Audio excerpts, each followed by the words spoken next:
I didn't see you there. Would you guys like to set sail on this ocean of flavor with me? I'll be your captain.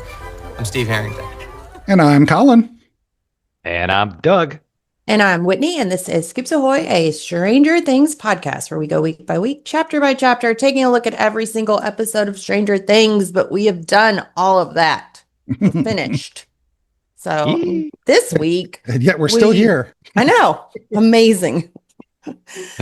This week we are doing our superlatives for season 5 overall, and Collin is here with a quick recap of all the episodes. Episode 1, The Crawl. After a flashback of Will getting taken by Vecna in the beginning, we find ourselves in November 1987.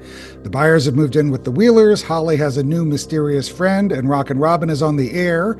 Dustin is getting bullied, Elle is in training, and Murray is Santa Claus. Steve and Jonathan have a tower race, Dr. K is a mad scientist, and Hopper crawls into the Upside Down. Then a Demogorgon crashes through Holly's ceiling. Chapter 2, The Vanishing of Holly Wheeler. The Demogorgon whacks Karen and Ted and then takes Holly. Sullivan joins the hunt for Elle. Lucas, Nancy, and Mike realize Elle is their only hope. Elle finds stubborn punk-ass Hop in the Upside Down. And Robin and Will ditch Joyce to join the fun. Dustin, Jonathan, and Steve are in the squawk van trying to track Hop, and Karen reveals that Mr. What's-Its-Name is Henry. Speaking of, good old Henry takes Holly to her new digs. Chapter 3, The Turnbow Trap. As Hop and Elle try to break through the wall of goo, Akers and his merry band arrive. The gunfight ensues, but Akers is taken prisoner, and Elle, through Hop, interrogates him. Back at the squawk, Mike suggests the Turnbow Trap, which requires Erica's assistance. Robin and Will steal some drugs from the hospital. Nancy practices shooting, and Jonathan has a ring. Akers reveals there's a secret room at Gable Ridge, and the rest of the gang lure the Demogorgon to the Turnbows to put a tracker on it. It heads for the McCorkle farm. Holly runs away from the Creel house and bumps into Max in the woods. Chapter 4, Sorcerer. Derek doesn't like being tied up in the barn and tries to run, but the Demogorgon shows up. Steve whomps it with his beamer, scaring it off, and Will has Vecnavision. Dr. K is rounding up all the Hawkins kids, and Max takes Holly back to the cave. The next day, the town kids are all taken to the barracks. Hop and Elle break into Gable Ridge and get into a tussle with Kay. Derek starts shuffling the kids to the barrack bathroom where the party is waiting to help them escape until the pipes burst. The soldiers round everyone up as Elle and Hop discover Kali is behind the secret door. Vecna arrives at the Max Z and wipes out the soldiers and then moseys away before Will takes over with his powers and saves the day. Volume 2, Chapter 5, Shock Jock. Everyone heads back to the squawk after Will's moment, while Hop, Ellie, and Elle and Kali, hoping to find the Steve and Dustin bunch, arrive at the wall of goo. Kali tells Elle all about Kay's experiments as the gang arrives at the lab to look for the shield generator. Derek meets up with Max and Holly, and Robin, Will, Mike, and Lucas decide to Frankenstein a Demogorgon. Will gets into Vecna's head and tells the young ladies to run. Dustin tries to warn Nancy not to shoot the Skygate, but it's too late. Chapter 6, Escape from Camazotz. The Skygate explodes and causes everything at the lab to melt. Erica and Murray wake up Mr. Clark, and Holly takes off into the desert to find a way out. Vecna gets into Will's mind and finds Max. Vicky confronts Robin about being a meth head as the demo dogs arrive at the hospital. A trapped Nancy and Jonathan decide to call it quits as Holly trips into a mine shaft and sees young Henry's memory of that time he killed a guy.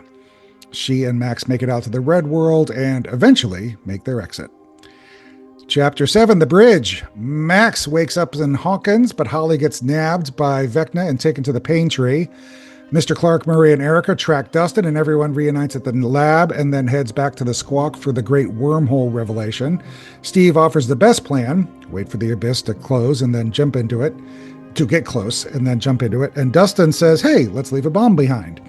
Kali tries to talk Elle into a suicide pact, and then Will sits down and tells everyone that he is not into girls in the same way his friends are.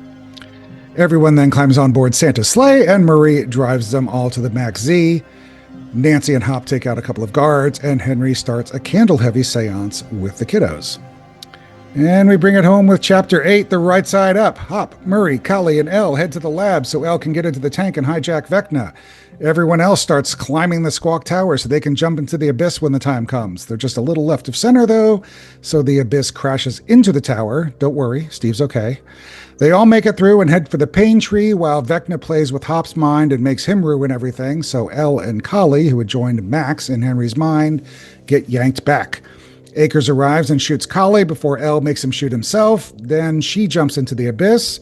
Will hijacks Vecna's mind and then tries to give him a way out, but he doesn't take it. The pain tree then becomes the mind flayer and mayhem ensues. The gang all fight, and then Elle arrives, jumping into its gullet to fight Vecna. She wins, the mind flayer goes down, and Joyce makes it official with 11 whacks to Vecna's neck. The whole crew heads back to the Upside Down, where Kay arrests them, and Elle is seen sacrificing herself. 18 months later, life has returned to normal. It's graduation day. Afterward, Nancy, Robin, Steve, and Jonathan say their goodbyes on the Squawk roof. Hop proposes to Joyce, and the party gets back together for one last D&D campaign. Mike spins a tale about how Elle escaped and made it to the land of three waterfalls before they all head upstairs for lasagna, as Holly and her friends come down to start their own campaign. Boom. All 8 chapters. There you go. My. You muted yourself, Whitney. You went the opposite way. I thought I had muted myself the whole time. No, we heard you sighing the whole time. Oh, God. No, we didn't. You didn't hear. Heaving huge sighs. Oh. Oh my God. This show. No, I didn't heave any sighs. So, Season 5. How do we all come down? Like, where are we? 2 months later. Oh, right. I watched the whole thing a couple Sundays ago. Mm-hmm. Not intently, in the background as I did other things. And after I chilled out, I really enjoyed it. And it also was bad. It's for me, I'm just like, I'm in the creamy middles. Yeah. Like, you're like a peanut butter popper. Mm-hmm. I totally am down with all the complaints. I do not want to push back about the legit complaints, and I still had a great time watching it, and I will still enjoy it. Yeah, I'm the same way. I think. Yeah, I mean, there was a lot of stuff that annoyed me or rankled me or disgruntled me or whatever. But yeah, at the end of the day, I'm still on board. I will still watch the show. Obviously, not as much as I have been for the past 5 years. 5 years.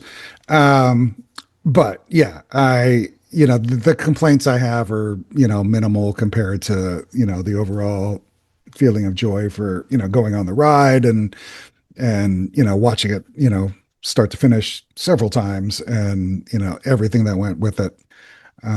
And, doing the podcast and everything else too. I just, I loved everything about it. So, yeah, there were some complaints. I mean, I've gone over how I, miss the nostalgia. I miss the fun, and that kind of stuff. And the whole Steve and Dustin thing, the first 2/3 of the season annoyed the ever living crap out of me.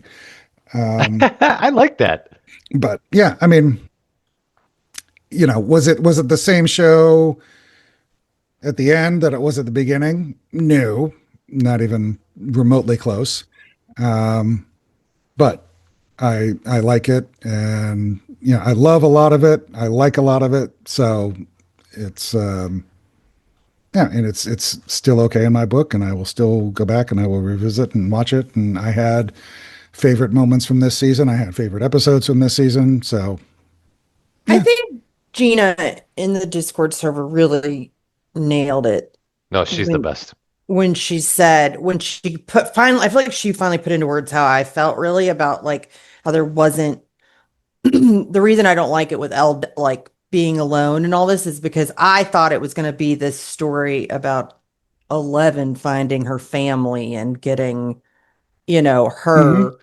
her specific happy ending. And I think she pointed out that it did become unclear who the main character was in the final season because Elle was kind of like pushed to the side a little bit. Yeah. So, I mean, I think that really explains why I Oh, Sophia in the Discord just made my year. Was it Sophia who said it? I can't remember which Well, one. she spelled it out for me because me and Gina were arguing a bit. We had a little just a spat over the personhood thing, and I was not understanding the point of view. And Sophia made me understand the point of view so clearly that it I am totally at peace with. I get everything now. Now I totally understand your point of view now, Whitney.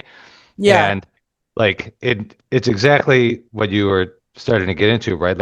And the main problem is, as Sophia was saying, it's a TV show, right? So, and you're right. Season one, I think you would say that Mike is the main character, right? Yes. And then 2, 3, and 4, Elle is definitely the main character. Mm-hmm. And you're right. That storyline is leading to a redemption for Elle. Yeah. And then all of a sudden, resolution, not a redemption, but yeah, I know what you mean. Yeah. Sorry, not a redemption. Yeah. Like a resolution. Yeah. Sure. Right. Yeah. I think that's why And then they just totally bailed on her.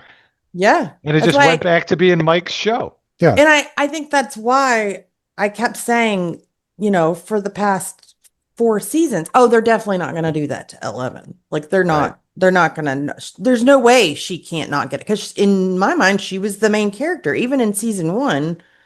Even if Mike was the main character in season 1, but it was about his relationship with 11, and then 11 came in and kind of took center stage. The thing the way I look at it is, if aliens came down from Earth and watched this show and they started with season 5, they would think Holly was the main character. Oh, absolutely. It was the Holly show, with a little bit of Will, kind of tossed in, so yeah. And Will had been sidelined since season 1. Yeah.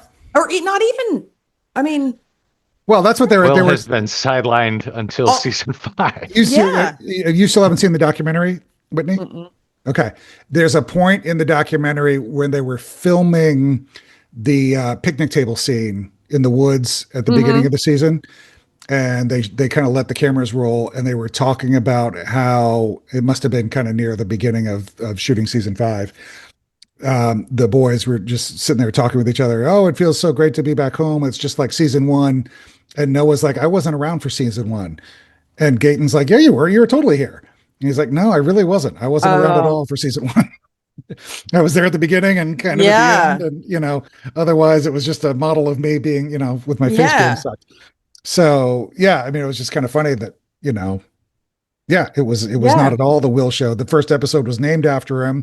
It was, he was the catalyst for the show, but yeah, he was not at all a main character. So for him to come back and have season 5 be so much about him, and even more so about Holly. Yeah, it was. Yeah. And I think that describes exactly why I just wasn't happy with it. Yeah. No, I totally I always to me, season 1, the main characters are the boys, right? Mm-hmm. And then the 4, the party, even though Will is missing, right? Yeah. And that's why I always never had a problem with this magic of childhood hot button issue, because the starting point for me as a grown-up white boy from the Midwest, right? I remained in that point of view throughout the whole thing. I was happy to depart and go down this ride. I loved all the Elle stuff, Elle and Hopper stuff. It's like my favorite part of the show for sure. But I always remain in that perspective that, looking at this show from the eyes of a former Mike, basically. Yeah. And that's why it all made sense to me when it all came to a close. And then Sophia enlightening me, I was just like, oh. You're like, oh, that's why Whitney hates it. Yeah. I was just like, yeah, it makes a lot of sense now. But, one of the things that, really kind of stinks, as far as I'm concerned, about season 5 is Will. As we've been distancing ourselves from it, I'm just like, you know what? I didn't care about all this Will stuff. Oh no, I'm not trying to downplay the struggles of coming out or anything like that. I was just not engaged in caring about Will. Yeah, because they didn't make it right. It wasn't his it was like suddenly we were suddenly we were supposed to care so much about him. And really Yeah. for the first 4 seasons, we just got glimpses of him and like here and there. He never really, bless his heart, he never really like offered anything up like No. to save the day or anything. Like he was just there. Yeah, and when he was there, he was kind of whiny and he was kind of Mm-hmm. annoying and he was just kind of, I want to Yeah. play the game and you guys don't want to play the game because all you care about is girls, this kind of stuff. Yes. So, yeah, I like that part. I thought that was good, but yeah, but I in mean, general, I just it doesn't do a lot for his character to make him, compelling or interesting. yeah. So, But I want to hit two major points about Will, right? Like first, and this just gets into like I'm really accepting like the real shitty failures of this season. Like, what was the point of the first cold open? Does anybody know? oh, with Will Spider Monkeying the flashback, Like is that what you mean? Yeah, yeah, yeah. Talking to him and shoving the stuff down his throat and this and that. It didn't amount to anything. There was that explained nothing. The only thing it really did was, in my mind, something that didn't need to get done was show that Vecna was there, that he Right. was right. But I mean, And I think that they just did that because they said, and I think they lied, where they were like, we've known how this was going to end. We've had this planned out the entire time. And I'm mhm, like, you might have known that 11 wasn't going to get to stay. I think that's what you knew. yeah, Yeah. Oh, yeah. I don't think that you knew that Vecna was there in season 1 no, and that he had his sights set on Will. no, Give me a break. So No. that's like, go ahead, sir, Colin. no. I was gonna say, I mean, yeah, I mean that's really the only thing it did. There was nothing in that scene that we didn't know already happened and hadn't pictured ourselves. I mean, it wasn't like oh my God, startling revelation. Yeah, we knew all about that one thing happening. So I don't know why, other than to definitively tie Vecna to it. Maybe that's something that the bros thought they needed to do. I don't know. I don't know. Yeah. To me, it only just creates plot holes because, like, it didn't bother me until volume 2 started to unfold. And I'm like, Wait a so, second. right. Like, what was the point of that? And Yeah. that was really when it started to irk me in volume 2 because, like, this is a real practical question. Why the hell didn't Vecna just mosey on through a gate behind the Demogorgon? Yeah. Like, what? Or I'm waiting for Well- someone to point out, and I saw this, it was a clip, and it was from Big Bang Theory. And it was what is Sheldon's girlfriend's name? Penny. Oh, No. Penny. No, the other one. Blossom. The girl, Maya Ballard. Yeah, I can't remember her name, but yeah, I know what you mean. Yep. Blossom. Yeah, that's what I know Yeah, her as. Blossom. Yep. And she was telling him, and she like blew his mind and ruined his life because she was like, if Indiana Jones Oh, Indiana Jones theory. didn't Yes. show Right. up at Right. all in nothing would have changed. Right. The story would have still stayed the same. And I'm waiting for someone to figure that out with something with Stranger Things. Like, Yeah. it's going to No. be some big, like, point that someone's going to, like, pull one string and the whole thing falls apart. Well, what I was This is it. Like Vecna could have done anything if he was down there moseying around the fucking upside down. Like Yeah. What that was doesn't make stopping any him? sense. Well- Sorry, I dropped a big F bomb there. It mean, makes me really annoyed. I mean, never mind the fact that Will was playing Dungeons and Dragons with 3 other boys who Vecna could have also taken. If he's going after 12 kids 4 years Which- later, You guys know how I feel about that. Why was not- there 12? why not take the 4 kids that were all there? I mean, he could have taken all 4 of them and gotten a nice little head start. Why not take a bunch of kids from that hole in 1983? Why did Yeah. he stop with Will? Yeah, well, that's what I'm saying. He could have at least taken those 4 and then gone from there. I mean, there were obviously could have taken Troy, could have taken, Steve and Nancy and Yeah. I mean, any of them. Amy Farrah Fowler, by the way, is Blossom's name. Yes. Yep. But yeah, it's, I mean, that's the issue is because if you're sitting there and you're thinking about it and the internet, it's obviously a lot more savvy now than, well, not savvy, but populated now. So everybody out there is like, thinking these things and coming up with these things. And every once in a while, one will stick and make you go, oh, right. Yeah, you're absolutely right. Yeah. So, yeah. Not the dials. Yeah.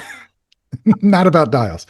Don't get me started on the dials. But yeah, I mean, why not take all 4 kids? Why not, take 12 kids then, make it a one season show? At first it was like, we're going to take the kids that he was like, everyone was like, he chose Will because he was weak and he was picked on and he was bullied. And so then was Dustin. Yeah. I mean, all all 4 of them were really. Yeah. And then he starts pulling in the bullies like Derek. Yeah. And so it's like, well, that didn't make any sense. He didn't have to pick the weak kids. He can have whoever he wants. Right. Well, I think he was, not to get all technical, I think he was saying that children are weak in general. That's why it's not just weak. Right. But, No, but I then was saying. but then he's taking not weak children. If you take Derek, who was like a bully. But my whole point was that I gotcha. They were saying like that Will was like he says it too, I think, and when he's talking to him, you break so easily. Yeah. So I think Holly's the not weak. pretense is Derek's not weak. Right. Glenn's not weak. I mean, good lord. I mean, yeah. Freaking Mary's not really even weak. I mean, good lord. Yeah. I mean, they're all, I'm sorry to we're getting all technical about it. I really don't think that he ever said I'm focusing on weak children. He just said I'm focusing on children because children are weak and they easily break. No, there was something in there about why he started with Holly. I want to say there was I thought he said specifically. Yeah, why I think so too. Will. There was something in there how he started with Unless Holly. I'm getting my internet theories mixed up with what actually happened, which could be a possibility. Either starting with Holly or getting Derek very soon at the beginning because they were weaker. Once they got them, then the rest would follow. That kind of. Yeah. It was something like that. I don't know. But yeah, we don't it ain't going to change anything. No. All right. The other thing that I wanted to mention too, that just really is just sticking in my craw about the Will thing, is that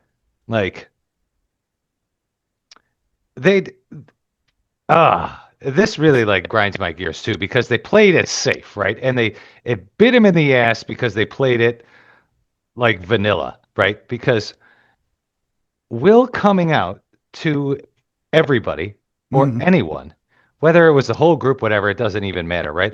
There was no tension in that. Absolutely no tension. Who in their right mind thought or was nervous about anything? Go back to Max in season 4. I really thought they were going to kill her, right? They did, sure. They established that, whoa, what is going to happen? I don't know, right? Mm-hmm. There wasn't a person across America or the globe who thought that Will's coming out was going to result in something sort of like a conflict, right? Yeah, because all of his friends loved him. Yeah, they did not establish anything preceding that in the entire history. The only thing that came close was the conflict in season 3 in the garage when he says, "It's not my fault you don't like girls." Yeah, right. It's the only thing, right? There was no inherent tension in his coming out. And that is a colossal failure in basic storytelling. And I mean, the only time it was really mentioned too, beyond that, was in season 1 when his own mother mentioned it to Hopper in the police station, right? How Lonnie thinks he's queer. And Hopper goes, is he? Is he? Yeah. So yeah, it was such a non-issue that I think they just felt they needed to turn into an issue or something. But yeah, I didn't think for a second anybody in that room was going to go, "Oh my God, it's gross. We can't be friends now." No, what are you doing? No, it's not going to happen. So yeah, I totally understand what you're saying there. That was made to be a much, much bigger thing that it needed to be, and it didn't need to be big at all.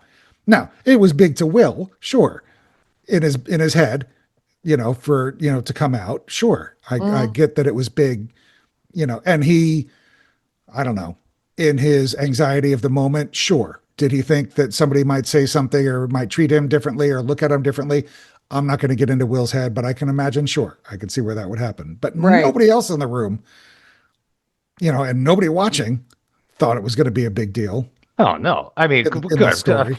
Please, let me just say it out loud real succinctly, right? Like, I am not trying to say anything about coming out to friends as being easy, right? Please do not misconstrue this. This is completely just based on the storytelling. No. Right? Like, there, like... No, it's just in that story, in the Stranger Things universe. Right. In Hawkins, Indiana, where Will was, there was no reason on earth for Will to think, other than his own anxiety and social norms and preconceptions, sure, that there would be any issue with him coming out to any of these people. Sure, and even if there was, tell the 4 kids and your mom and your brother and the gay girl in the corner, who are definitely not going to have a problem with it. Yeah. Right?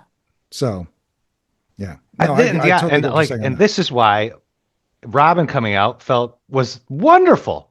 Like that was a genuine scene, right?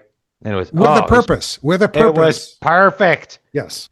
And then, oh my God, right? It's like it's as if the Duffers were relying on our sentiments for those who lived in the 80s to connect the dots, be like, oh, this is a big deal. But as a viewer, you didn't see any of that. It was a total failure. No, I agree. By the way, I really like season 5. Sure you did. Brandon Raven here. I don't know. I don't think it was I don't know. Was it the worst season? Yep. Yeah. Probably. Without a doubt. Probably, yeah. I was just going to say, I don't think it was the worst season. I'm like, nope, it probably was. Yeah. It's made me love season 4, honestly. Like at first I fell in love with season 3 as we were coming out of it. Because I really was in tune with what you guys were saying. Like, this is just fun. And I really liked how season 3 was a direct contradiction to all this, the dial gate. Just like, who cares? Whatever, there's a Russian base under a mall. It's super fun. Right? And now I'm just like, man, I love season 4 so much. Like, I think so. I mean, my favorite episode is in season 4. I love all the Robert Englund stuff. It just, all the Chrissy stuff, obviously all the Eddie stuff. It's the only season where I still, to this day, if we put on the finale, I would tear up. And there are no other really episodes in any other season where that still happens. And that's all in season 4. So yeah. It was a great group of characters. The people that they brought in were good. It didn't feel, as overly fractured as season 3 was, as far as everybody being in disparate, locations and, some people are over here, some people are, it's just, you mean season 4?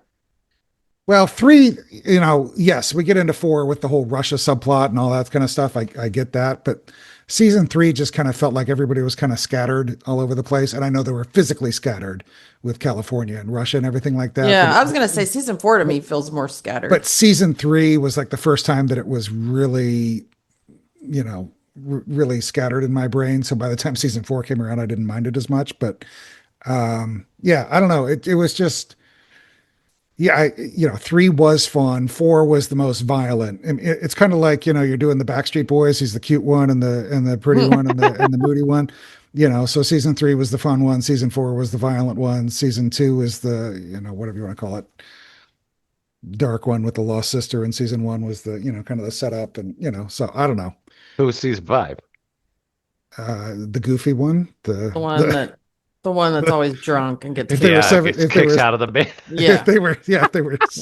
If they were 7 dwarfs, it'd be the dopey one. Gets photoshopped out later. Yeah. So yeah, he's the disaster that. Still one of the dwarfs. He's just dopey. Yeah. Well, what do we like the most? Let's. I feel like. Well, we can talk about the episode rankings, right? So, if you had favorite episodes, IMDb, I went on there, so here's the rankings according to the people on IMDb, right? So episode 4, which is Sorcerer, which is the one where Will has powers that ends volume 1, that's the highest ranked episode by quite a bit, 9.3. And then the Turnbow Trap is number 2. And then the Vanishing of Holly Wheeler, and then Camazotz, and then 1, and then Shock Jock, and the finale. And the Bridge is 5.6, but again, read into those numbers whatever you want, because it was obviously heavily skewed by people that just went on and, blasted it with zeros. And The Lost Sister is 6.0, just as a reference point.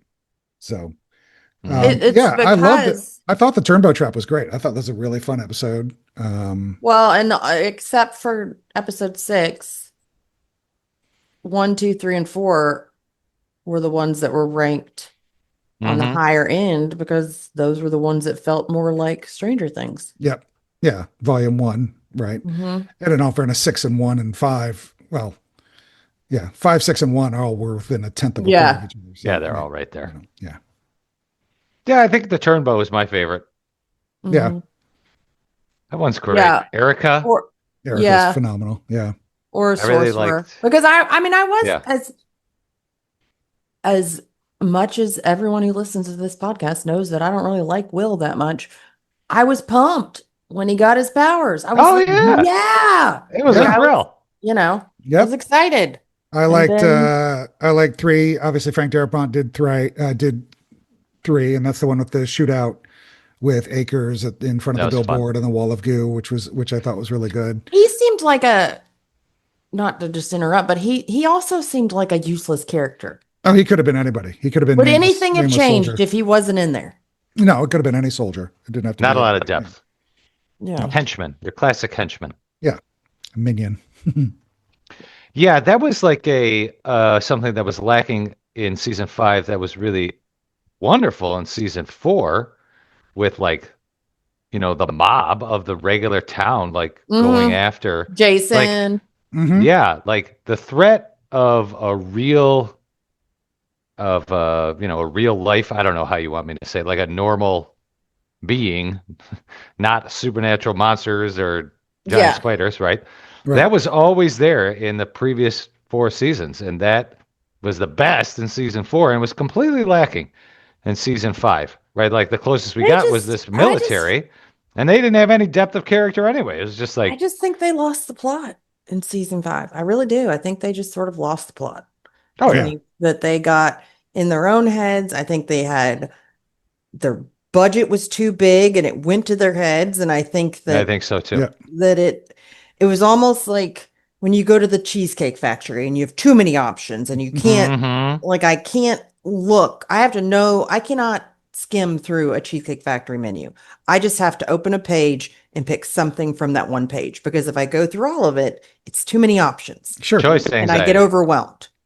Yeah, And- I think they had too much time too, which hurt them. If Yes. they, Mm. In if- more ways than one. They got in their own head and then people got online and Yeah. had their own time to theorize. And it's exactly what I see happening which is why I don't buy into any of the theories for the Sarah J. Maas ACOTAR series because the exact same thing is happening. It's been a while since the last book. People are theorizing nonstop about what's going to happen. And I just don't pay any attention to any of it because the theories always end up being, I mean, unfortunately better than what the reality is almost. So Mhm. that's what happened with Stranger Things there. I got, Oh yeah.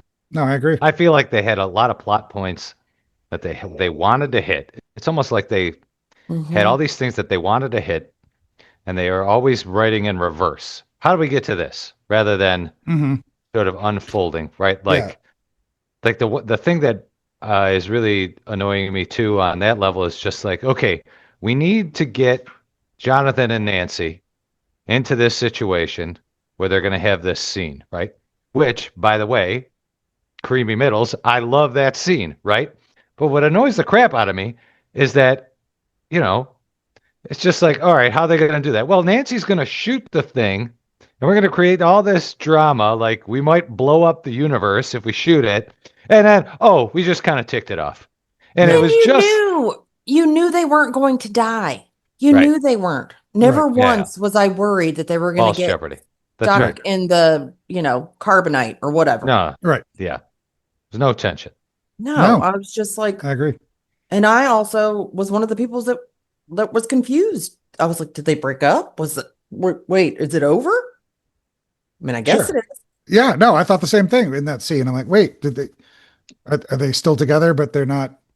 I literally. Like, I don't even know why they broke up, really. Like, just because they didn't, like, they were like, we bonded over trauma. Yeah.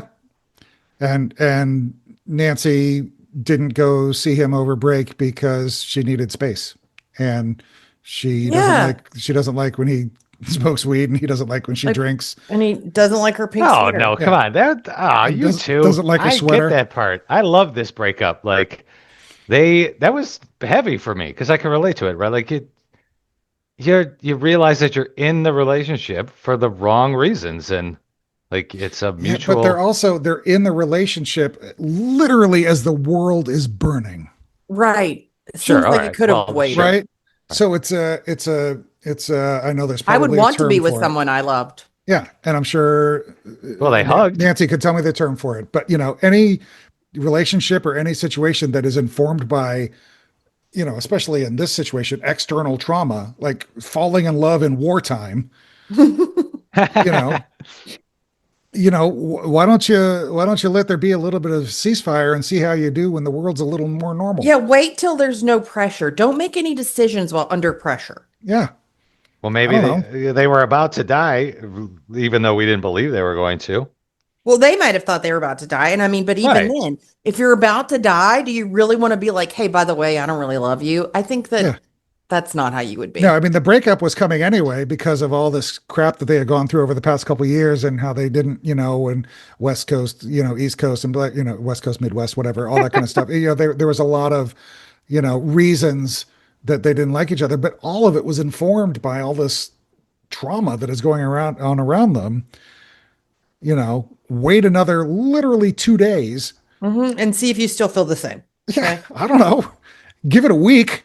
Yeah. Just to see. Nah. I'm not saying, be in a relationship for the wrong reasons, but at No. least, I don't know. Open your eyes But to they the were fact that they were gonna die. Well, right. Right. So It what? Just seems- die without saying it? I mean, Just die maybe, yes. without admitting it? Oh, I would for sure. I'd be like, no, things are fine. I'm like, I don't need to hurt anybody's those shows feelings. where they exactly what happened, right? You sit there and you admit, oh, I don't love you. I've never loved you, blah, blah, blah.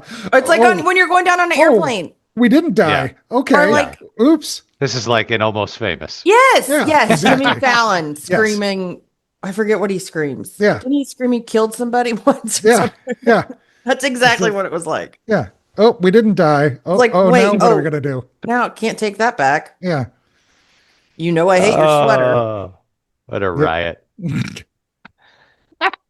Rankings for the seasons. So these come to us courtesy of Rotten Tomatoes. So season 1 is still the best season, both among critics and people. So the tomato meter is the critic scores. Popcorn meter is the viewer scores. So 97% for season 1 and 96%.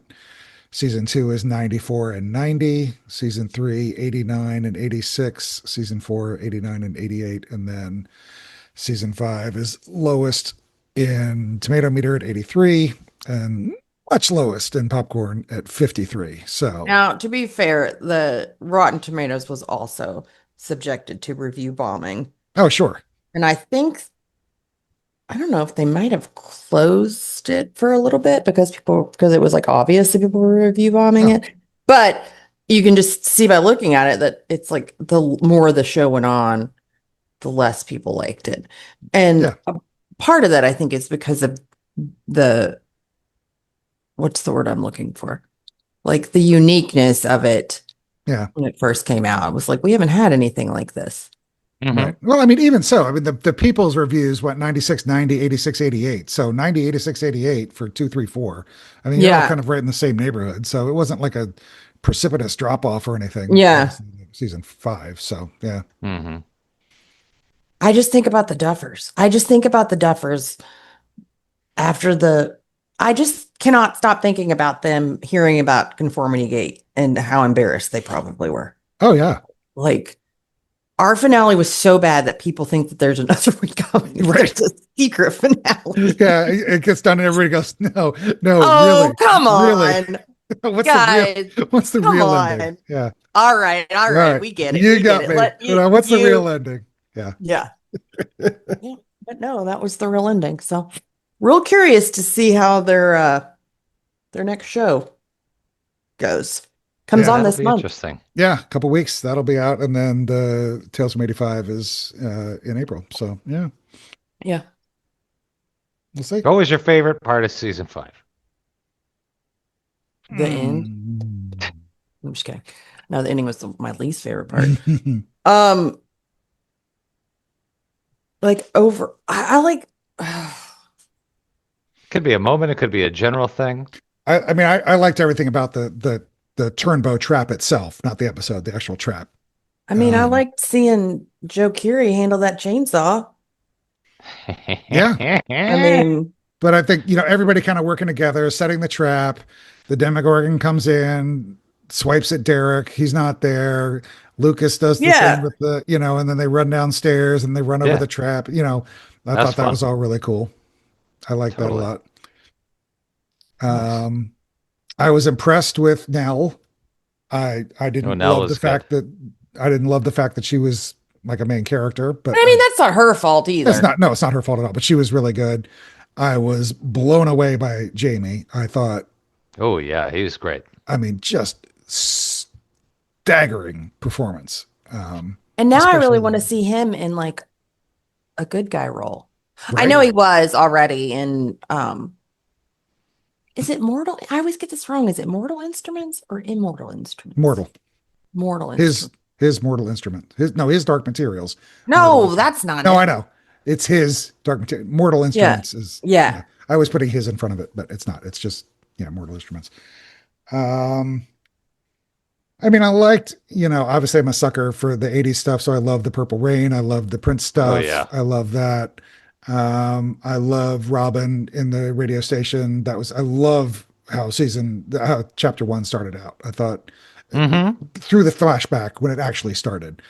I thought the first 10 minutes were great. I was like locked in. I'm like, this is awesome. Yeah. So yeah, I mean, there was plenty of stuff in there. I thought David Harbour was excellent. Yes, he was. I thought Winona had a lot of, finally had some more stuff to do. So I thought she was good. She drove me crazy this season. I did not like her either. The problem with her is that all of her scenes were with Will going, Yes. it was all my fault. It's all my fault. She just petted him so much. Yeah. She was petting him the whole time. Yeah. But when she did have some moments with Hopper, I thought those were good. Yeah. Those were good. Yes. I did all of the behind the scenes stuff, and I am amazed at what Chris Trujillo and his staff put together, with all of the set decoration and all of the pain tree and all of the interior stuff, and I mean it's everything there, like the caves. Those were all sets, that they had to build. It was absolutely insane. So. I think The sets were good. I really do want to do an episode on just the documentary, which will open up a whole nother can of worms for us with them writing the finale midstream. But so maybe we'll you have and to I do can it. do that one, Doug. We'll do one on the documentary. But I would love to do something on that. But yeah, I mean, there was plenty of stuff in there that I liked.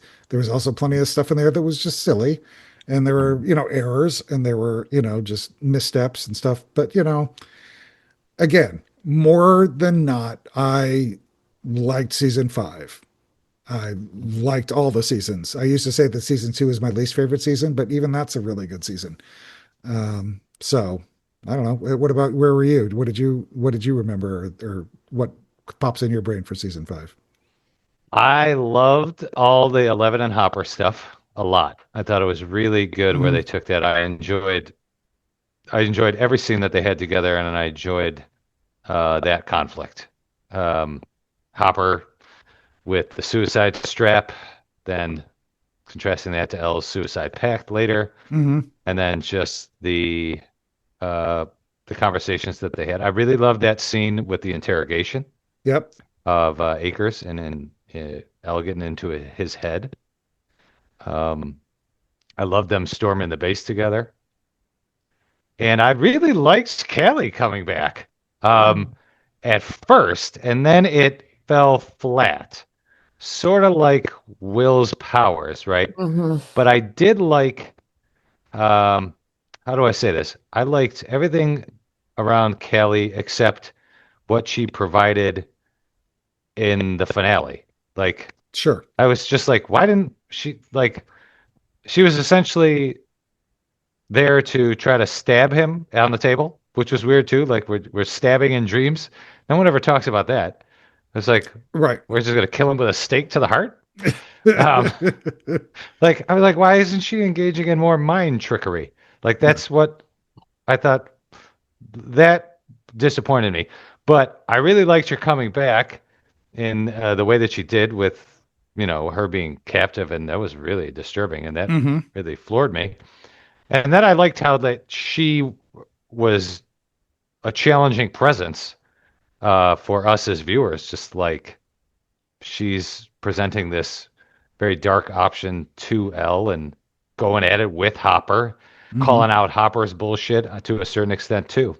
I like that her presence was challenging um, instead of just like any notion that we had about her coming back or like me just not wanting that to happen was based on like, the Avengers uniting type of perception of her coming back, Mm-hmm. which I was just like, no, I don't want that. No. Ugh. And that, God, full circle, like Will getting powers was kind of like that. Like, hey, Will's got the powers now, man. Yeah. We're gonna take him down. I don't know. Yep. It's just whatever. But I really like that. Yeah, I did too. And I really loved a lot of parts of the finale where they started to get into mind trickery, like Vecna messing with Hopper. I wanted more of that in the finale, but I really loved that portion of the finale before it just turned into the epic boss battle. But Right. other than that, you know, Yeah, I think Will getting powers was really cool. The whole Vecna vision, hmm I really enjoyed that.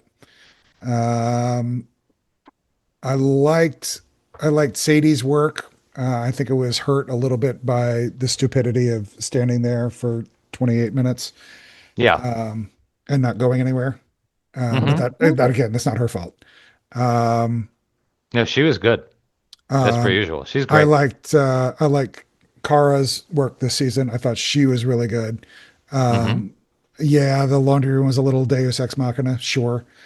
hmm But I really loved, that she had a chance to kind of to step up. I Um, really like that Demogorgon sounded like a puppy. right. I hated that. I was like, I don't want to feel bad for him. um, And I did. It's I like don't I know. feel like a little puppy. There were parts of it that I liked and didn't like. Was it awesome to see Linda Hamilton? Sure. Did it have to Did be she Linda do Hamilton? anything? No, No. not really. Um, I get that, she was I don't know, the impetus to have Elle hmm have to disappear, and I get all of that, but still. Um, I don't Yeah, know. I mean, Yeah, yeah. it was better than it was worse, but and as far as I'm concerned, there's no fatal flaws. There were some that were pretty damaging, you know. But I mean, nothing that's going to make me not watch the show or say it's terrible or swear it off forever or anything like that. No. My favorite parts, I think, as far as like an emotion reaction, were the parts that I really thought that something that the drama was there, right? Like I really liked thinking that Karen was dead. That was a rush, just like Mm. after the Demogorgon attacks, and then Nancy Hmm. comes in and like, oh, she's dead, Yep. but she wasn't, which was fine. But that was those scenes were tense and good, and I really got that same feeling when Hopper shot the tank because Vecna was messing with his mind Yep. like that. There Yeah, was for a an actual second, I thought, oh no, he's actually shot Elle. yeah, yeah. So they succeeded in a few scenes Yeah. with that, and those were some of my favorite scenes. Yeah, I thought the shootout at the billboard was really good, with Yeah. Acres and the hedgehog and all that kind of stuff. And it's so funny. I'm just listening to myself talk. The shootout at the billboard was cool with the hedgehog and Acres. A sentence that you never thought Yeah, yeah. would exist. So yeah, I mean there were moments that I thought were good. I thought Sean Levy did a great job. I thought Frank Darabont did a good job. That they were not just there as, as a gimmick or as a name. I mean, they actually contributed like quality directing, which was good. The cinematography I thought was great.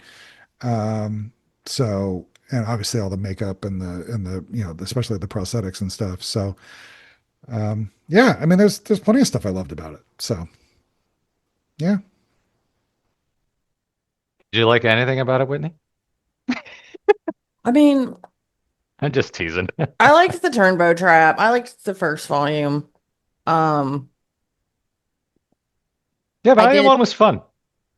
Volume one Yeah, was fun. it was very I fun. felt like we were getting back to that when we got When Doves Cry. I was like, oh yes, Mm-hmm. Yeah, happy ending. yeah. And then it all went downhill from there. You got to believe, Whitney. It doesn't help me if I believe. It makes no difference.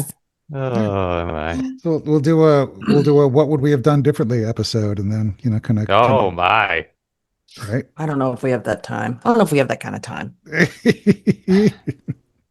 All right, Get into emails? We're gonna bounce out of this and do emails. Sounds Yep. good. Okay, Let's do it. Oh, am I taking the first one? sure, why not? You are. It is from Arthur. Arthur says, my name is Arthur, emailing from England, and I love Billy. He was a quote unquote perfect storm, the perfect villain and the perfect bully older brother. I have an older sister myself, and we hate each other in the classic sibling love way. Also, what's with the hate towards Will? Give him a break. He's been through so much. Yeah, well, Arthur, so is everybody else in the party. So get in line. And he just gets on my nerves.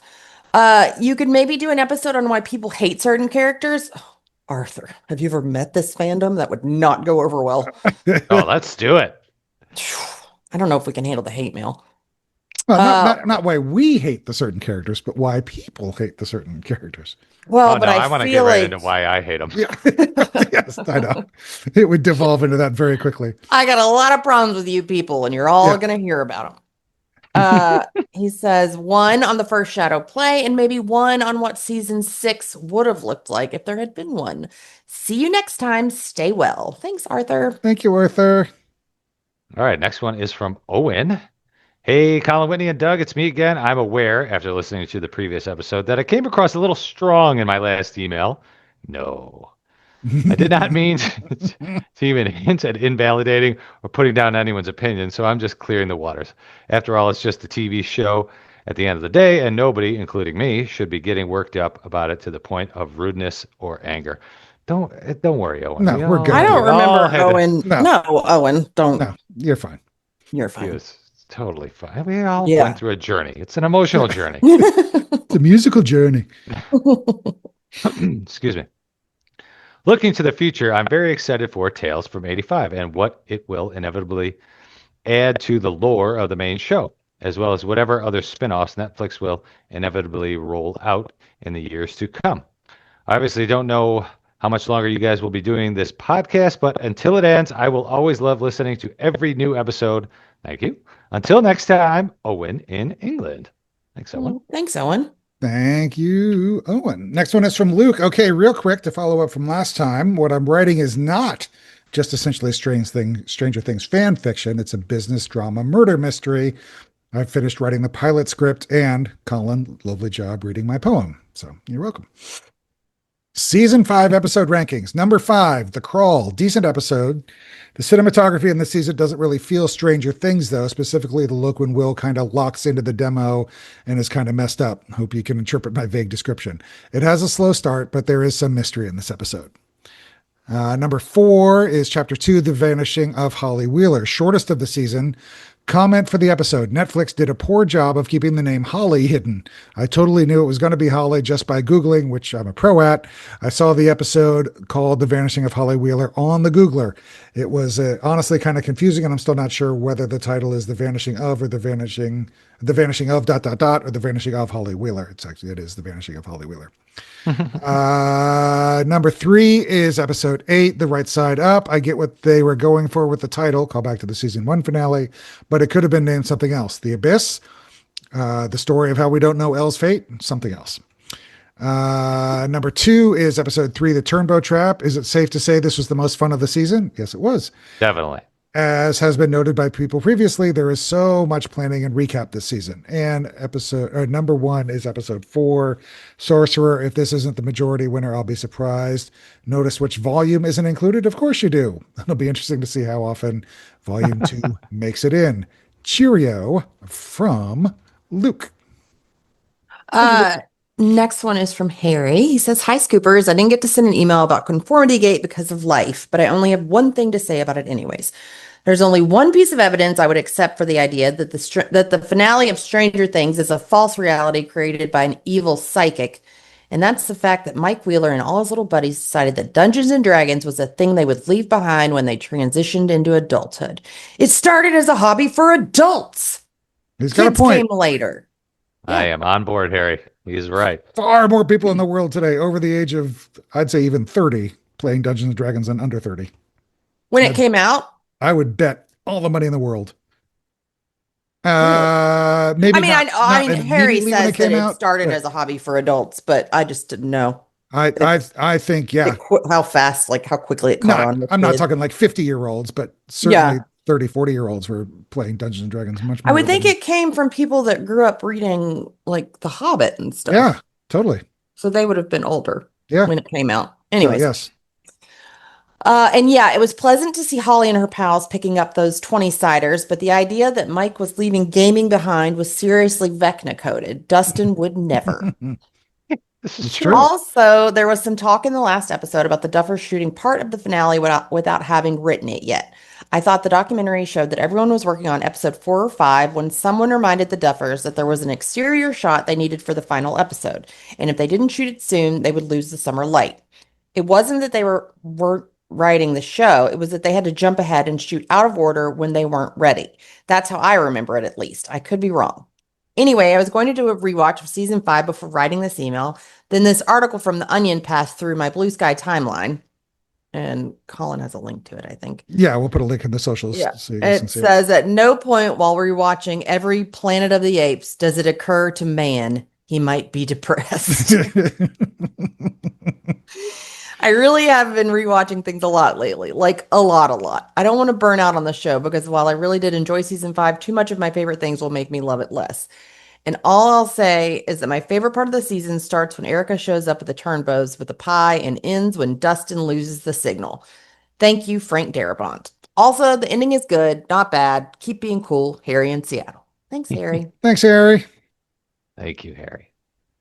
All right, next one's from Gina. Hello, Whitney, Collin, and Doug. Hope y'all's March is feeling less like winter. Mine is. It's been great. Oh my gosh. Oh my gosh, it's supposed to be 80 here on Friday. It was it was 12 here today.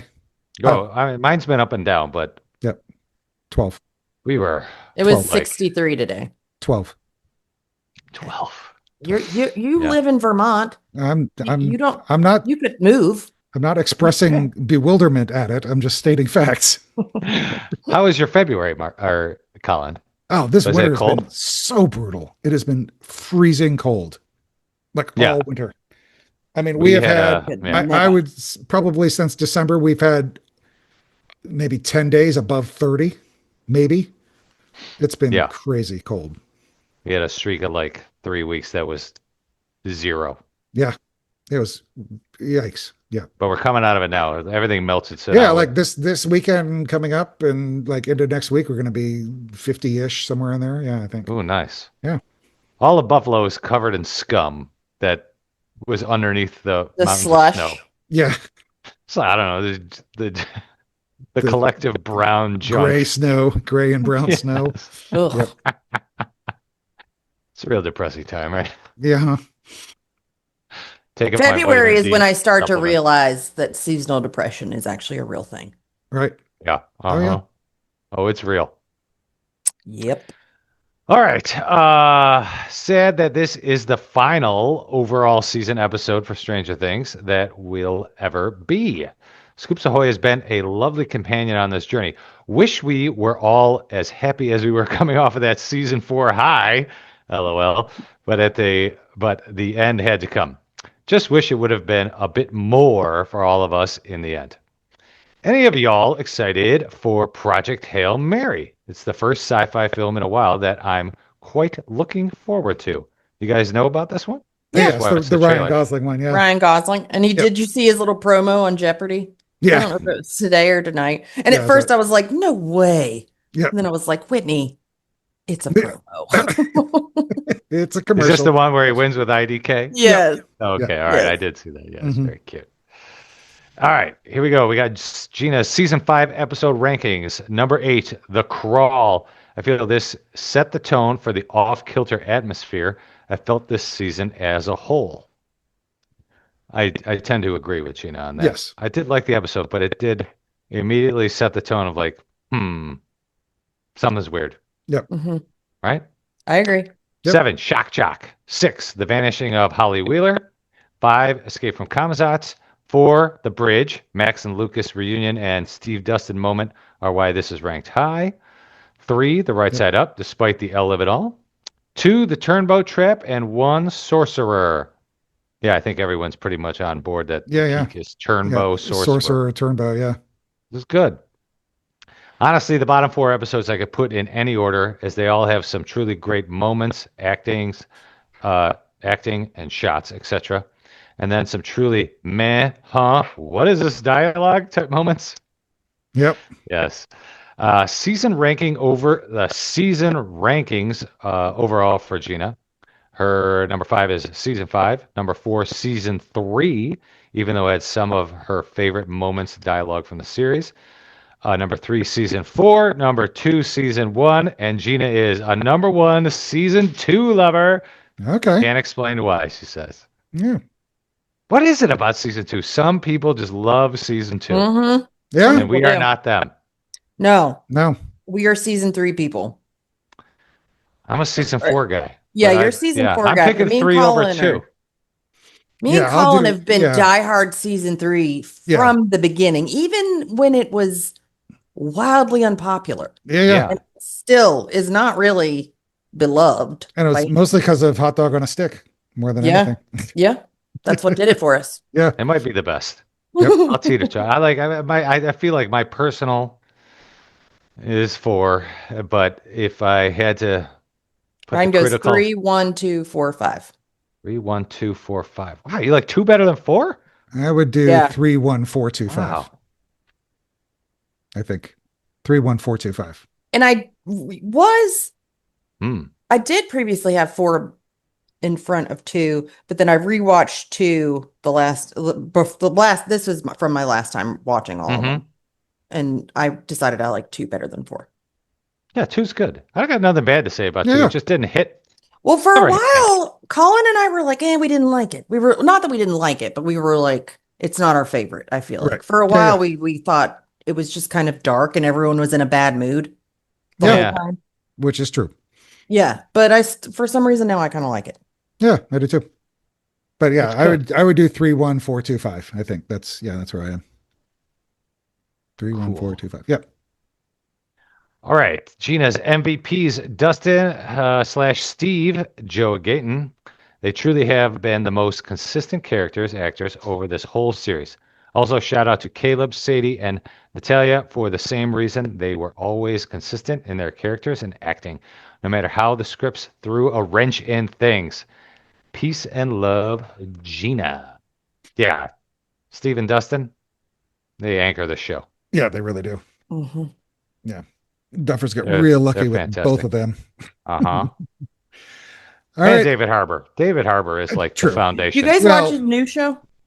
I haven't yet. I've seen like I tried. 5 minutes of it. I'm Was it excited the 5 for minutes I sent you where he's dancing? it. No. Is David Harbour's new show? Yeah, DTF St. DTF Louis. St. Louis. It's HBO's new show. We turned it off after about 20 minutes. DTF? Yeah. Okay. It's by the guy that did. Nancy started watching it. I've watched like 5 minutes of it, but it's by the guy that did Patriot. I can't remember his name, which was phenomenal. I love that series. So yeah, I've only seen a couple minutes of it, but It was just kind of bad feelings for me. Okay. So, I mean, maybe I'll come back to it at some point, but right now I'm just like avoiding anything that's like remotely depressing. Right. Like, and it was just like 20 minutes in and I was like, I can't do this. Like, this is nope. I can't even see like the humor in it. Yep. All right. Last email is from Ellie. Hey, Collin and Whitney and Doug. Wow. Oh, I should tell you, Ellie, your figurine, your Lucy Coss is on the way. It has made it to the port in New York. So I have the handy dandy tracking information. So I'm keeping an eye on it for you, but it is on the way. And hopefully we'll get there before the end of the year. Something like that. Yeah. Yeah. Okay. Hey, Collin, Whitney, and Doug. Wow, it's time for the official show recap. I honestly don't know what to say. The show has carried me through the last 7 years of my life, so it's so sad that it's over. My favorite characters will remain Max and Erica. I love them to death. I've never been so excited waiting for a show to come out, and I've also never listened to a podcast about a show before, so that shows how much I love it. In other news, I'm going to Paris this week for a student conference, so that's where your new episode will find me. Bye, Ellie. So, yay. Awesome, Ellie. Also going to Paris, so yeah. All right, let's get to our kind of other stuff, and I had a little bit of homework. You're late again. Yeah, I had to get catch-up homework. So usually we talk about how many, in our 4 other recaps, we've talked about who had the most lines and all that kind of stuff. But my compadre on Reddit, who did that every year, has not done it for season 5 yet. And I don't know if he will, but I'm going to guess that Nell Fisher probably had the most lines of anybody this season, but that's just a wild guess. Yeah. So who had the first spoken line in season 5? Vecna. Well, It was Will singing. yeah. Oh, thing. I wouldn't have counted that as like a line. Yeah. See, and this is kind of weird because the other, well, then obviously, like, yeah, Vecna had the first like line, and then after you get through the flashback, then it's Karen saying, calling Holly's Karen. name. So Yeah. that was yeah. And then at the end, like, who had the last spoken line in season 5? It was just kind of the mishmash of all the kids down in the Schmazel. in the basement, Derek. talking about farts smelling like roses, Girls and don't everything else fart. like that. So yeah. Oh, So there was no real Was it last Mary? spoken line. Yes. Yeah. And that, Mike had the, we're coming up for the lasagna, and, Jesus Christ, get out of the way or whatever. So yeah, it was just kind of weird for, there wasn't really a first spoken line. There wasn't really a last spoken line. And that was something that we've usually done with the seasons before. So, I will include a couple links in the socials. There's a couple good blooper reels. And then obviously, if you guys haven't seen it 7 or 8 times yet, the documentary, on Netflix, for the making of season 5 is really good. One Last Adventure. So, okay. Superlatives for the season. Ooh. Best line. I went more the meta of it all. That wasn't my favorite line, but this seemed an appropriate line from Dustin at Graduation to kind of sum up all of season 5. But then I thought back to the past 6 years, and I realized that even though there was a lot of bad, there was so much good, too. Right? It seemed kind of fitting. A lot of meta lines. For the season as a whole, a lot of bad, but there's also a lot of good too. So much good. yeah. I went with Elle in the woods with Hopper when she's like, I think Karen heard it with her wine. She must have heard it. What? Who?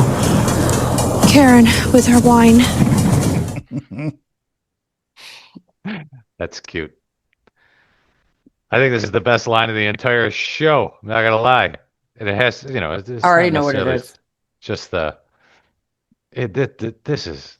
Gaten is so good delivering this line. Yeah. This is Dustin after the camp. I believe it. It's his face too. Yeah. Oh, he All leans his in. back- It's like yeah. it's the I believe. I believe it. Oh, so good. I hope he doesn't just strictly go back to Broadway. Gaten, Yeah, he's right. good. He'll be I in know, things. but like I think he has a Broadway background, so Yeah. I hope he still gets cast and stuff because I love him. All Yeah, right, most he's fun. spirited. I went with Purple Rain, Needle Drop, which was one of the few spirited things of the season, as far as I was concerned. But Yeah. just, I was kind of half expecting. I mean, I was 98% expecting Prince. I didn't know what song they would play, much less that we would get two. Yeah. But yeah, when Purple Rain came on, I was very excited for that. Oh, I want to hit that home too. Like I loved that bomb. That's so cool to me. Like play the album side, and then they Mm-hmm. work those songs in Yep. the first and the last track. Oh, that's cool to me. Yeah, it was I'm very just cool. a music dork, so like just Oh, absolutely. nerding out on vinyl sides. Very good. I just liked the Turnbow Trap because it had very season one vibes, just the whole scene of Mhm. them trying to catch the Demogorgon and everybody setting, like everybody had their little parts in it. I just loved it. Yeah, like Rube Goldbergian kind of thing. Hmm. Yeah, yeah. It Yeah, was cool. very like Home Alone-ish Yep. vibes. Yeah, Yeah. that was good. I like the Turnbow Trap especially because there was a bunch of it that I was just like, "Ugh, no, like Hmm. not logistically accurate. Yep. But I Were didn't you care. like, he could never use those in the water balloons, or he could never Yeah, yeah, use Yeah. yeah. the, The Yeah. balloons, yeah. the floor joists, they're just Yep. like chopping right through. I'm like, Yeah, yeah, it was nice to be like, yeah, who cares? That was fun. Yep. right. That's the Stranger Things I know. My most spirited were the bedrooms. Holly's bedroom and Derek's bedroom. Those were taking me right back because this is '87. These are bedrooms that I actually remember. Like Hmm. when we first started the show, in '83. I was born in '83, so Hmm. predates me. But with those bedrooms, we were getting in. That was the first time that I was seeing things with the kids that I actually had. Like I had Derek's GI Joe blanket, I think, Hmm. Lunchbox. and Oh, those like the types of comforter. things. Yeah, yeah. Yeah, yeah, yeah.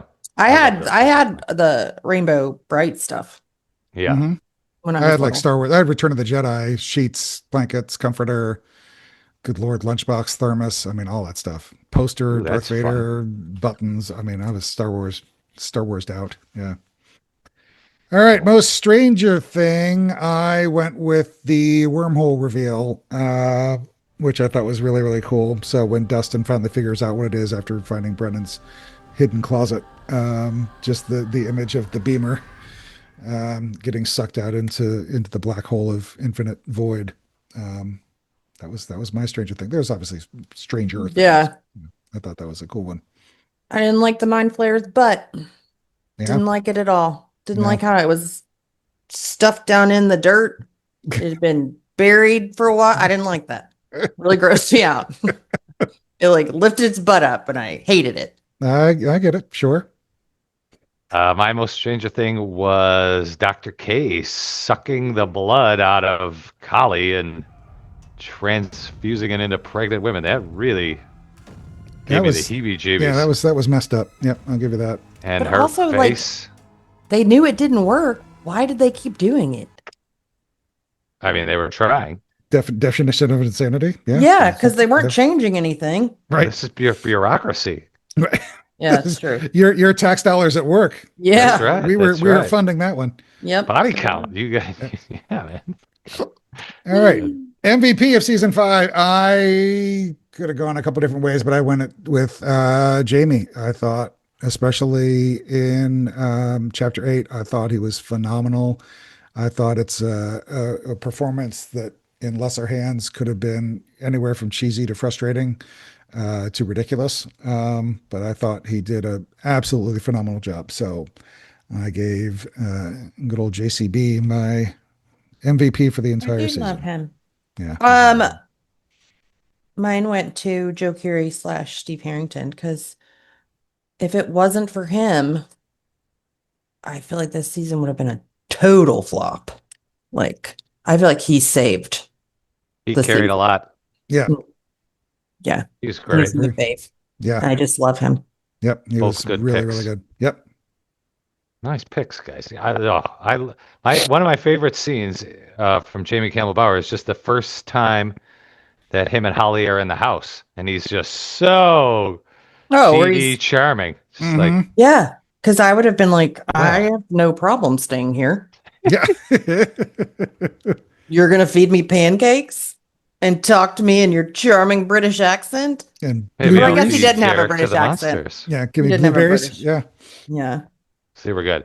My MVP was Maya Hawke. I thought, much like you were saying with Steve Whitney, I thought she was tip top all the time, good in every scene, enjoyable in every scene, fun and emotional. She made the Will uh, flashback thing so wonderful. God, that was one of my favorite parts of the whole season. I forgot about mentioning that when he goes back and flashes back and film, Mhm.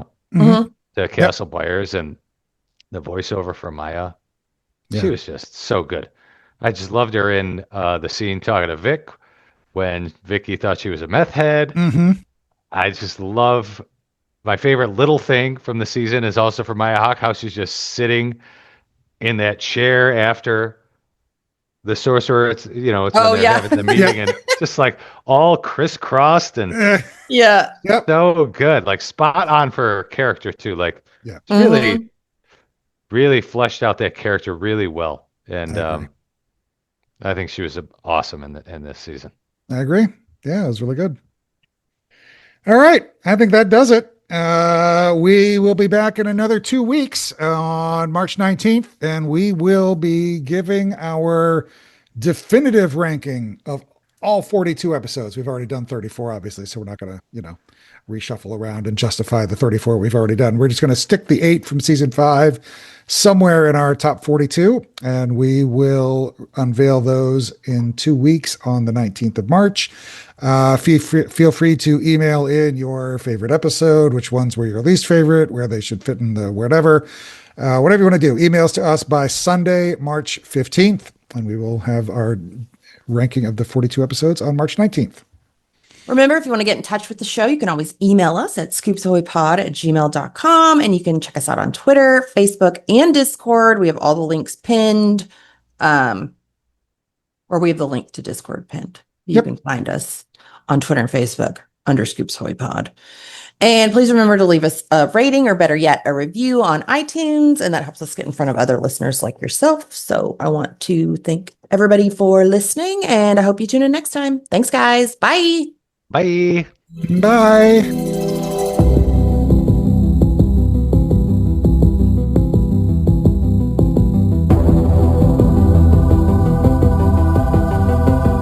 Stranger Things audio clips and official score are the property of Netflix. Incidental music by Blue Mount Score from Pixabay.